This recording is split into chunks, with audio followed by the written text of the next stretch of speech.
Hi guys. So ilisan ako today ang kini beam cutter mat. So 4 sides man dahil ni siya. Ako lang siyang i-flip. Kay murag kuan na siya. Kanang maipit na ang paper pati na siya cut. So make sure i-lock kay para dito mga samad, then ipataas na kining ihang ipitanan og paper para mahulbot na to. So first is ito ang ipataas.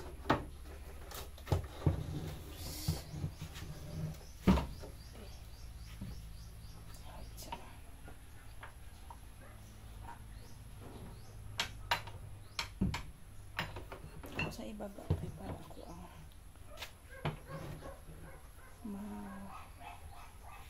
tanggal na ko niyo. Wala ni siya doon kasi siguro nga nagkapaipit sa mat ay sa mat lagi kining doon kabuok. So kini o kini, so paluagan lang na siya. Pwede rin siya dili totally nga tanggalon jud, paluagan lang jud siya.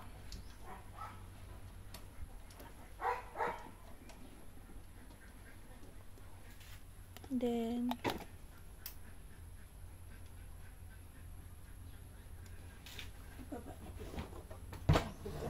siya na may kaubang mas better.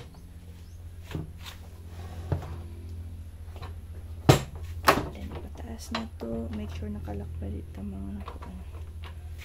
Tapos kini siya nga part diri o kini tanggalon na ni siya. Yung bubuki kuko ko.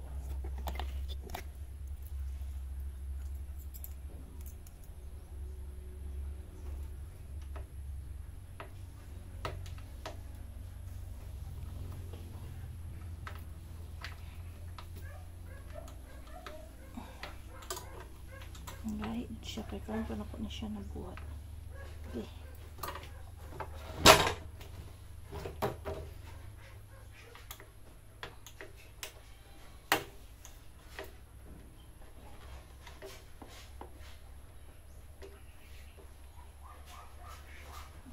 Mas gabi ang pangkuanan.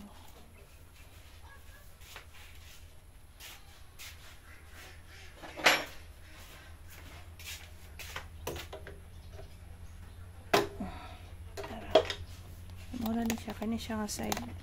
Kini nga part kini pinakatumoy. Mura na siyang birahon. So medyo gahi siya.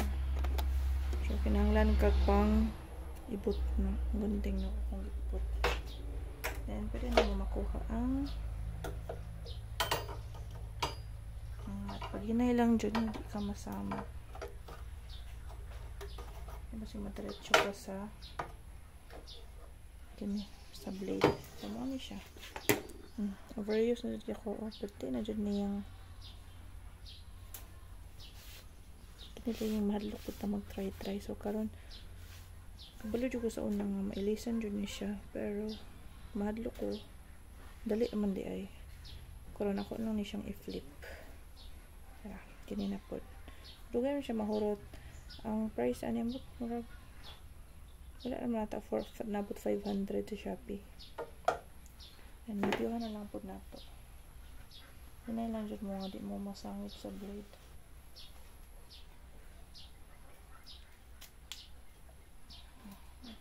Basura di.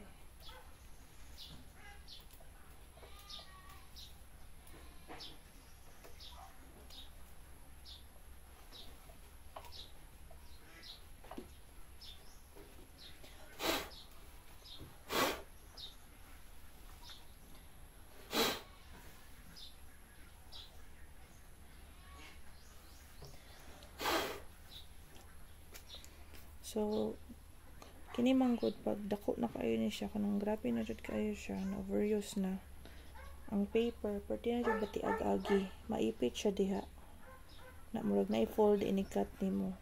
So kinahanglan jud na to siya ilisan from time to time. So kini ako 3 times ini ako rim cutter di kini siya nako gamit pero murag trigger sobra na ni sa ko.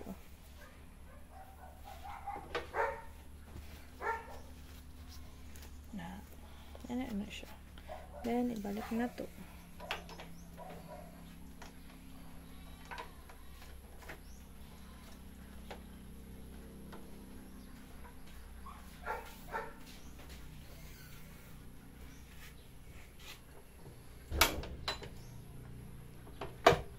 Okay kayo.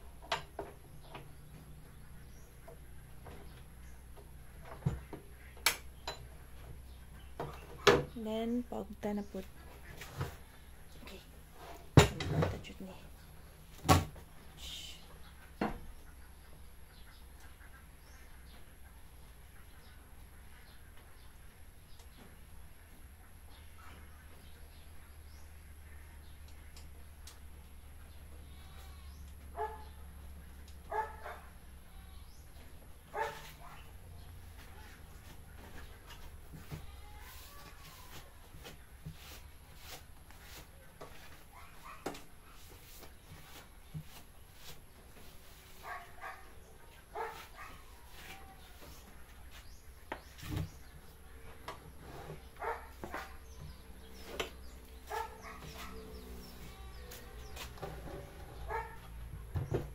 And okay na.